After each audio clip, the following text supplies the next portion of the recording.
Marjorie Taylor Greene today during the House subcommittee on the origins of COVID-19 had some pretty embarrassing moments because she just doesn't have the basic understanding of science. Thank you, Mr. Chairman. I would like, for the record, to address something that one of our colleagues across the aisle was talking about, which was Asian hate in reference to President Trump. President Trump never spoke any language of racism or hate. He did, however, call, and many of us have called the COVID-19 virus the Wuhan flu, the China virus, because we feel it originated from China.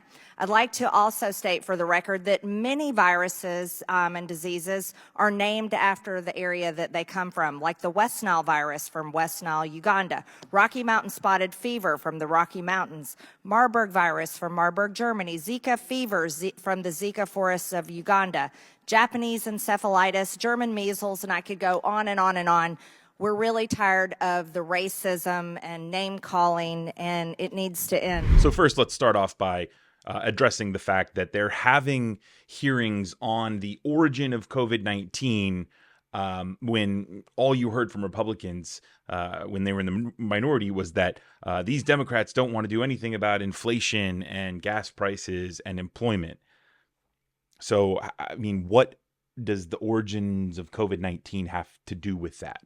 That seems to be kind of the pattern with these Republicans. They have no solutions to any of the problems that we're facing today. Let's get to actually what Marjorie Taylor Greene said there. She's so stupid and so confident that she will have gaffes like this where she'll say, you know, Donald Trump wasn't racist when he called it the Chinese virus and the Wuhan flu, because we all did it. And that's just what we do with viruses, as evident by these, 5 or 6 diseases that she mentioned.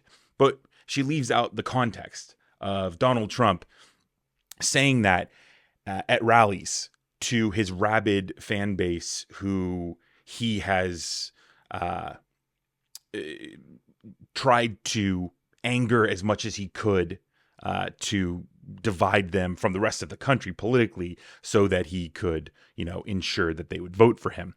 And also, right, not only has he had the trends of him using hateful speech against Democrats and against anybody else who used to work for him, whatever, to spur on his base, he was doing this as hate crimes and violent crimes against Asian Americans was on the rise because of his rhetoric.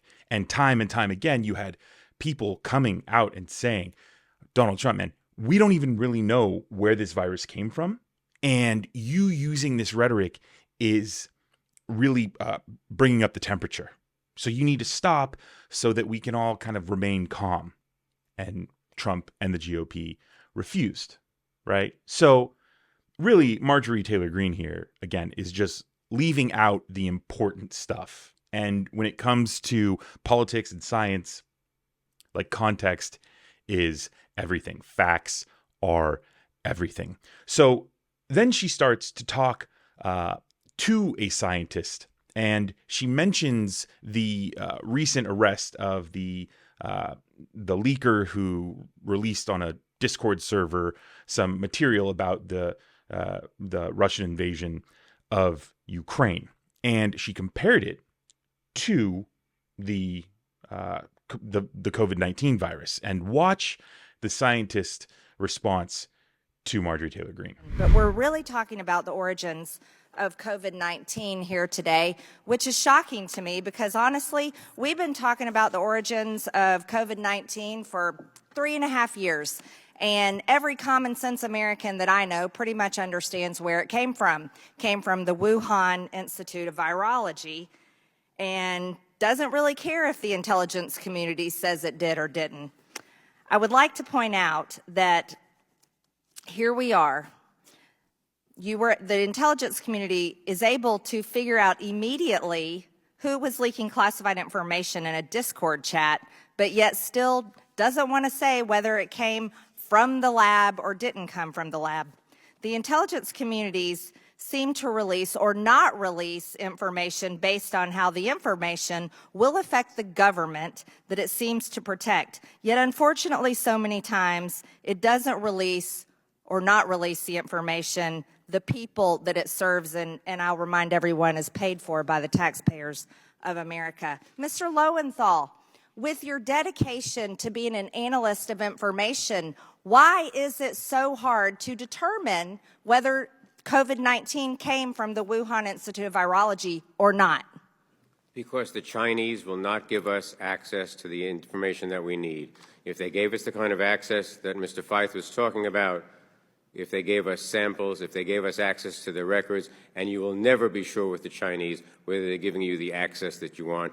We're never going to be able to say with a high degree of certainty. It's not. May I respond to something else that you said in your comments, Ms. Greene? There is a vast, vast difference between tracking a leak on a social media site and determining the origins of this disease. And to compare the two is entirely fallacious, ma'am.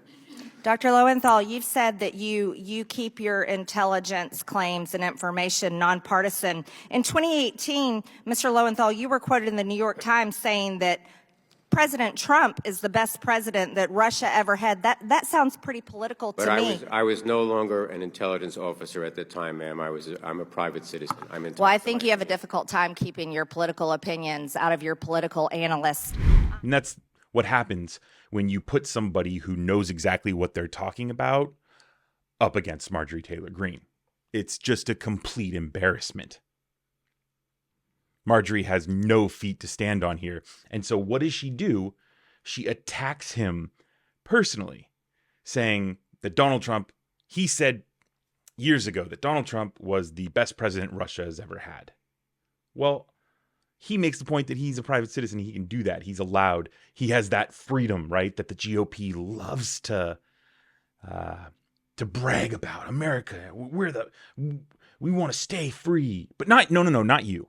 No. Oh, you disagree with me? Nah. And then I question your freedom, right? That's how just hollow these Republicans are when it comes to the idea of freedom. Freedom for me, no, not for you. And again, she says, "Oh, it means that you have your political bias has affected your work." And it's like, no, Marjorie, he literally just said that he made statements like that out in the public when he's not an analyst anymore for the government. Like, what are you talking about? Marjorie Taylor Greene. that needs to be her opponent's campaign slogan from here on out, whoever runs against her. Marjorie Taylor Greene, what are you talking about?